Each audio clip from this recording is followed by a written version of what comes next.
त्याचा वंश मुक्ती सजावा, पोटा येता हरले पाप, ज्ञानदेवा माय बापा. प्रस्तुत कीर्तन रूपी सेवेसाठी निवडलेला अभंग महान भगवत भक्त श्रीमंत संत वैराग्याचे महामूर्ती, वैराग्याचे ज्वलंत प्रतीक असणारे, सदैव वैकुंठाला जाणारे, पाचव्या वेदाचे निर्माते, विश्ववंद्य जगद्गुरु तुकोबाराय. तुकोबारायांचा चार चरणाचा, सर्वांच्या परिचयाचा, लक्षातील अशा अर्थाचा, बाप या शब्दाला खूप सुंदर असं साकारणारा अभंग सेवेसाठी निवडलेला आहे. कारण पुण्यस्मरण वडिलांचं आहे. स्वर्गीय विठ्ठलराव हरिभाऊ पाटील साळुंके, स्वर्गीय बाबांचं प्रथम पुण्यस्मरण आहे. त्या निमित्तानं पूर्ण परिवार कृतज्ञता व्यक्त करतोय, ऋणातून उतराई होण्याचा प्रयत्न करतोय. खरं तर आई वडिलांचे एवढे ऋण आपल्यावरती असतात की त्या ऋणातून आपण कधीच उतराई होऊ शकत नाही. संतांचं एक वाक्य, एक अभंगाची लाईन इथे सार्थ होते की ठेवीता हा पायी जीव थोडा. पण आपल्या अंतःकरणामध्ये आपल्या स्वर्गीय माता पित्यांच्या बद्दल, स्वर्गीय जे ज्येष्ठ लोक आहेत, आपले आजी आजोबा असतील, कोणी असतील, ज्यांचं ऋण आपल्यावरती आहे, ती माणसं जेव्हा आपल्याला सोडून कायमची निघून जातात, तेव्हा त्यांच्याबद्दल आपण अंतःकरणातला कृतज्ञता भाव कसा व्यक्त करावा, त्याचं हे सगळ्यात सुंदर आणि खूप काही शिकवणारं स्वरूप म्हणजे आजचं कीर्तन आहे आणि कीर्तनाची व्यवस्था आहे. अगदी आपल्या वडिलांच्या ऋणातून आपण ऋणमुक्त तर होऊ शकत नाही. कारण सगळ्यात पहिले त्यांनी जन्म दिला, हा सगळ्यात मोठा उपकार आपल्यावरती झाला की त्यांनी हे जग दाखवलं आपल्याला. दुसरा त्याही पेक्षा सगळ्यात मोठा उपकार म्हणजे त्यांनी आपल्याला परमार्थाशी जोडून दिलं. मुळात ती माणसं सांप्रदायिक होती म्हणून त्यांच्या कृपा आशीर्वादानं संप्रदायाचं दान आपल्याला प्राप्त झालं. या वारकरी सांप्रदायिक धर्माशी आपण जोडल्या गेलो, हा त्यांचा सगळ्यात मोठा उपकार आहे. आणि मग या उपकारातून आपण उतराई कसे होणार, फक्त आपण कृतज्ञता व्यक्त करावी हा भाव अंतःकरणामध्ये पूर्ण कुटुंबियांनी धरला. आणि आज स्वर्गीय विठ्ठलराव हरिभाऊ पाटील साळुंके, स्वर्गीय विठ्ठल बाबांच्या स्मृतीमध्ये श्रीमान सोमनाथजी विठ्ठलराव पाटील साळुंके मुलगा आणि श्रीराम राजाराम विठ्ठलराव पाटील साळुंके मुलगा, त्या दोन्ही बाबांनी ठरवलं की बाबांचं पुण्यस्मरण आपण थोडस बुद्धीचा कस, प्रयत्नांची पराकाष्ठा आणि अंतःकरणातला सगळा भाव त्या कार्यक्रमात उचंबळून आलेला दिसावा, अशा भूमिकेत त्यांनी या कार्यक्रमाचं नियोजन केलं. आणि राजाराम भाऊच होते ना माझ्या संपर्कात, नाशिकला पण भेटले होते राजाराम. तर राजाराम भाऊ, सोमनाथ दादा, दोन भावंड आहात तुम्ही, एक पितृछत्र तुमच्या डोक्यावरचं हरवलंय हे सगळं मान्य आहे आम्हाला, आणि आम्हाला सगळ्यांना सुद्धा ती गोष्ट आम्ही जाणतो. पण तुमच्या वडिलांचं पुण्य म्हणा, तुम्हा भावंडांचं कर्तृत्व म्हणा, आईचा आशीर्वाद म्हणा, तुम्हा दोन्ही भावंडांना एवढे सुंदर संस्कार तुमच्या परिवाराच्या माध्यमातून, तुमच्या वाडवडिलांच्या माध्यमातून प्राप्त झालेले आहेत की दोन भावंडांनी गाव कसं जोडावं, गावाचे ज्येष्ठ माणसं कशी जोडावी ते तुमच्याकडनं शिका. कीर्तनाची सेवा माझ्याकडे देताना एकटे आलेच नाही, तर गावातही तरुण म्हणजे ज्यांना काही कळत नाही अशा लोकांना नाही घेऊन आले. अनुभवानं परिपक्व झालेली, वयानं ज्येष्ठ असलेली आणि संप्रदायातली आणि समाजातली मुरब्बी माणसं कीर्तन सेवा मला सुपूर्द करण्यासाठी थेट मठावरती घेऊन आले होते, राजाराम भाऊ आणि सोमनाथ दादा. त्याचबरोबर आत्ताच आपलं कलशारोहण पूर्ण झालं, कल्याण स्वामी संस्थांचा कळस बसला. मला अजून कीर्तनाला यायचं होतं तुमच्याकडे, फक्त माझी तारीखच घेतली होती आणि मी बोलले की कलशारोहणाला यावर तुम्ही सगळी मंडळी. कलशारोहणाला तर 50 लोकांचा एक ट्रॅव्हल्स घेऊन तीर्थयात्रा करत राजाराम भाऊ, सोमनाथ दादा आपण सगळ्या सोबतच्या लोकांना त्या भागातली सगळी तीर्थ दाखवली. नवनाथांचं बऱ्यापैकी दर्शन तुम्हाला त्या भागात झालं, आई जगदंबेचं दर्शन झालं, पैठण सारखं क्षेत्र असेल, राक्षस भवन सारखं क्षेत्र असेल, कानिफनाथाची मढी असेल, वचंद्रनाथाचं सावरगाव असेल, मोहटा देवी असेल, रेणुकेचं रूप, भगवानगड असेल, नारायणगड असेल, त्या सगळ्या भागातले जे काही, त्या भागातले जे काही तीर्थ आहेत, बऱ्यापैकी तीर्थ 2 दिवसाच्या प्रवासात. आणि कलशारोहणाचा भव्य सोहळा की अगदी क्रेननं दहीहंडी फुटली आणि हेलिकॉप्टरनं पुष्पवृष्टी झाली कलशावरती.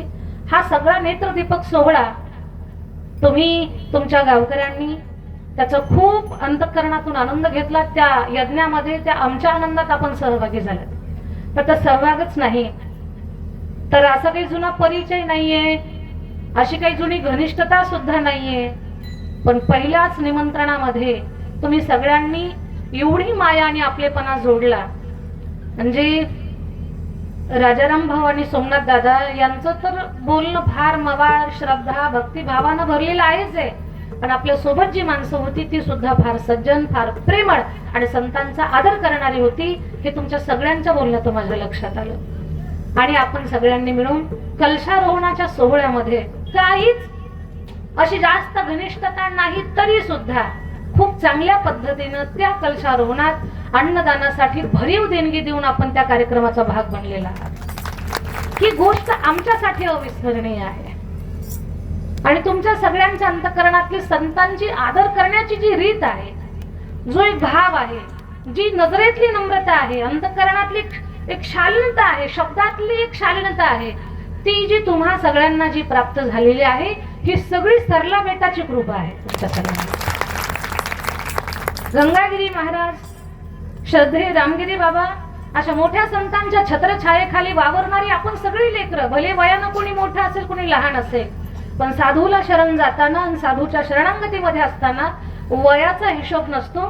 तिथे साधूचं छत्र असतं, आपण त्यांची लेकरं असतो.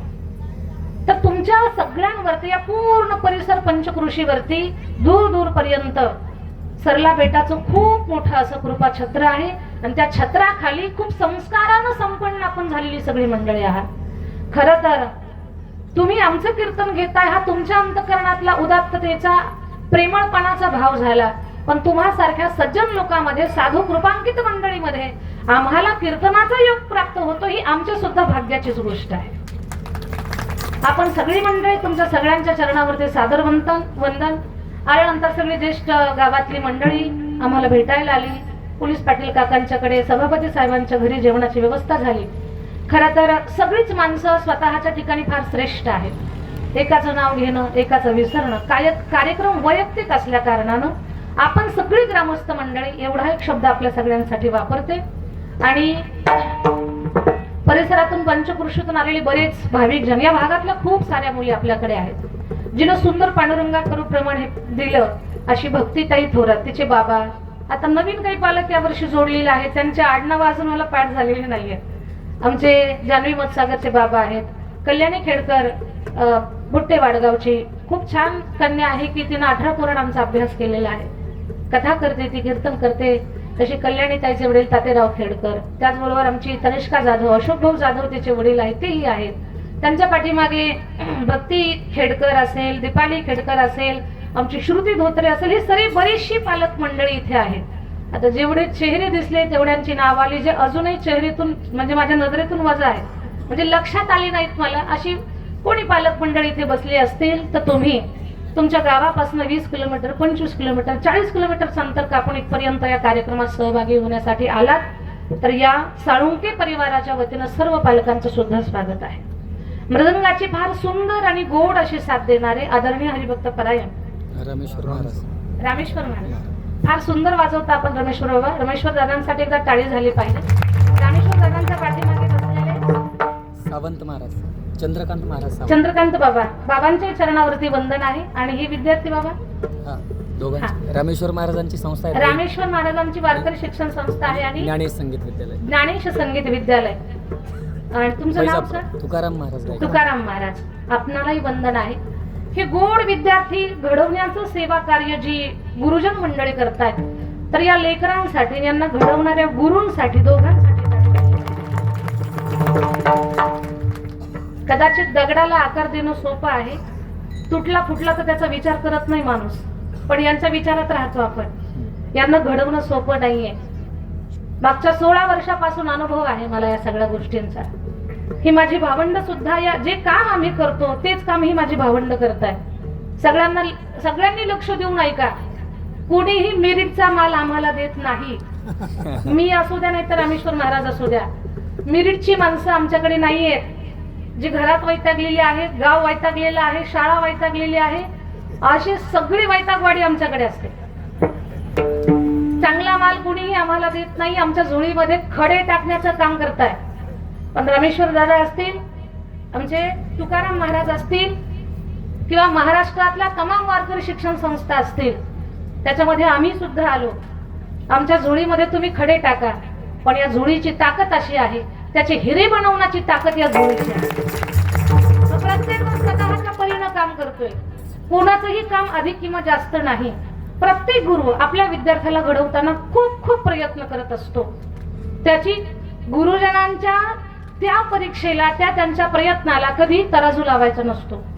आई वडिलांच्या प्रेमाला जसं तराजू लावायचं नसतं, तसं गुरुजनांच्या प्रयत्नांच्या पराकाष्ठेला चुकूनही आपण, कोणी आई वडील असतील, कोणी श्रोते असतील, कोणी परिसरातले असतील, पंचक्रोशीतले असतील, कोणी शेजारी असतील, कधी तराजू लावायचा नसतो. प्रत्येकाचा प्रयत्न खूप चांगला असतो. तर हे सोपं नाहीये. इकडे ही रामेश्वर दादा तुकाराम महाराजांचं विद्यार्थी मंडळ आहे, इकडे आपल्या अन्नपूर्णा वारकरी शिक्षण संस्थेमध्ये अभ्यास करणाऱ्या सगळ्या विद्यार्थिनी आहेत. सगळे खूप गोड गाण्याचा प्रयत्न करतात, वाजवण्याचा प्रयत्न करतात. पखवाज हे पुरुषाचं वाद्य आहे, ते एका मुलीनं किती सुंदर वाजवावं याचं उदाहरण म्हणजे भाविका भगत आहे. त्याचबरोबर हार्मोनियमची साथ देणारी आमची अंजली असेल, आमची अपेक्षाताई आहे, सगळेच गुणवान आहेत. बाळा नाव काय तुझं माहिती समोरचे? शिवानंदा. मानसी. शिवानंदा भागवत. शिवानंदा. खूप छान गाते बाळा तू. राधिका आहे, खूप गोड गाते राधिका. आमची वैष्णवीताई रोठे आहे, आमची आरतीताई गोडके आहे. सगळ्या या गुणवान आहेत. आज गातायत, उद्या कीर्तनात, परवा भागवतात, नंतर शिवपुराणमध्ये तुम्हाला व्यासपीठावरती दिसतील. त्यांचा प्रवास तेवढा सुंदर चालू आहे. सगळ्या लेकरांचं कौतुक. एक नंबर साऊंड सिस्टम आहे. साऊंड वाला दादासाठी टाळी झाली पाहिजे. स्क्रीनच्या माध्यमातून आणि युट्यूबच्या माध्यमातून या कार्यक्रमाचं शूटिंग आहे. आणि मंडप राजाराम भाऊ साळुंके, एवढं सुंदर तुम्ही, म्हणजे कृत्रिमता काहीच नाहीये या मंडपामध्ये, सगळं नॅचरल आहे. मला तर पहिले वाटलं प्लास्टिकचे झेंडू आहेत की काय, एवढे हिरवे कसे माणसांमध्ये, एवढे फुललेले कसे, पण ओरिजिनल झाडं आहेत. किती सुंदर. तुमच्या गावाची रीतभात म्हणजे दशावताराचं झाकी बनवणं, त्याच्यामध्ये गणपती बाप्पा, माता सरस्वती यांनी दोघांनी स्वागताला यावं. मला वाटलं आता माझं जीवन धन्य झालं. खूप सुंदर. सगळे गावकऱ्यांचा उत्साह. हा पूर्णच परिसर एवढा सुंदर आहे. छोट्याशा जागेमध्ये राजाराम दादा, इथे ज्यांनी कोणी असेल, कुणाचा मळा हा त्यांचाच आहे. या छोट्याशा जागेमध्ये तुम्ही स्वर्ग उभा केलेला आहे, एवढा शब्द माझ्याकडे आहे. हा सुंदर. आणि परिवार सुद्धा खूप छान आहे. आणि एवढं चांगलं काम, एवढ्या आपल्या हाताला यश प्राप्त जे होतंय ना, तर तुमच्या हाताने जे गोसेवा घडते ना, गायींना चारा पुरवण्याचं काम, तर त्याचं हे फलित आहे असंही म्हणायला काही हरकत नाही. आमचे विनेकरी दादा, अगदी तुकोबारायांच्या रूपासारखं रूप त्यांनी धारण केलेले, त्यांच्यासाठी सुद्धा कौतुकाचे टाळी वाजू. तिथे कोणी कथाकार, कीर्तनकार, प्रवचनकार असतील, आदी करून सर्व मंडळी. सर्वांचा परिचय नाहीये बरं मला, काही चेहरे ओळखीचे आहेत, नावं लक्षात येत नाही, पण तुम्ही समजून घ्याल, कारण कीर्तन करून परत मला घाटकोपरला मुंबईला जायचं आहे. म्हणून नावांचं प्रकरण इथे थांबू. आपल्या हातामध्ये वेळ फार फार कमी आहे. कमी वेळेमध्ये आपल्याला चिंतन करून मला पुढच्या प्रवासाला आपणाला सगळ्यांना रवाना करा, म्हणजे तुम्ही मला रवाना करावं अशी सगळ्यांच्या चरणी विनंती आहे. अज्ञानात महत्वाचं एखादं नाव राहिलं असेल, कुटुंबीय लोकांचं कुणाचं नाव राहिलं असेल, राहिलेली मंडळी जी आहेत, खरं तर ज्या सगळ्यांनी मिळून या कार्यक्रमाचं नियोजन केलं. स्वर्गीय विठ्ठलदादा साळुंके यांच्या पत्नी कमलबाई विठ्ठलराव पाटील साळुंके, श्रीमान पोपट हरी पाटील साळुंके भाऊ, श्रीमान बाबासाहेब शामराव पाटील साळुंके, सोमनाथ विठ्ठलराव पाटील साळुंके मुलगा, राजाराम विठ्ठल पाटील साळुंके मुलगा, सौ ताराबाई दादासाहेब पाटील गायके मुलगी, असा हा गोड परिवार आहे. या कार्यक्रमासाठी अन्नपूर्णा माता वारकरी शिक्षण संस्था चकलंबा येथील विद्यार्थिनी, ज्ञानेश संगीत विद्यालय वैजापूरचे विद्यार्थी आहेत आणि संत बहिणाबाई वारकरी शिक्षण संस्था वैजापूर. तर असं हे खूप गोड नियोजन राजाराम दादा, आपण परिवारी जनांचा विश्वास संपादन करून आपण या कार्यक्रमाचं गोड नियोजन केलं. पुन्हा एकदा तुमचं कौतुक. आणि आता आपण अभंगाकडे वळू.